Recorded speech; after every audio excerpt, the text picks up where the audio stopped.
இந்த ரிஷப ராசியில் பிறந்தவர்கள் கொஞ்சம் வண்டி வாகனங்களில் போகும்போது கொஞ்சம் எச்சரிக்கையாக போங்க. மற்றபடி நீங்கள் எடுக்கின்ற முயற்சிகள் சக்ஸஸ் ஆகும். உங்கள் ஸ்பீடுக்கு தகுந்த மாதிரி இன்றைக்கி எல்லாமே ஒரு சாதகமாக அமையும். சொத்து பத்து விற்கணும்னு நினைக்கிறவங்களுக்கு இன்றைக்கி நல்ல தகவல் வரக்கூடிய ஒரு நாள். பிள்ளைகளுக்கும் உங்களுக்கும் சண்டை சச்சரவு வரலாம், கொஞ்சம் விட்டு கொடுத்து போங்க. எதிரிகளால் எந்த ஒரு பிரச்சனையும் இருக்காது. வெளிநாடு போகணும்னு நினைக்கிறவங்களுக்கு இன்றைக்கி நல்ல பதில் வரும், நல்ல தகவல் வருங்க.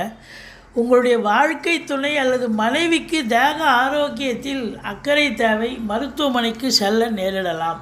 அவங்க உடல் சுகவீனம் அடைய வாய்ப்புகள் இருக்குது. மற்றபடி திடீர் அதிர்ஷ்ட வாய்ப்புகள் தேடி வரும். சொந்தமாக கம்பெனி வச்சுருக்கிறவங்க தொழிலில் ஈடுபடக்கூடியவர்களுக்கு சின்ன சின்ன பிரச்சனைகள் வரும். ஆனால் அது சரியாகி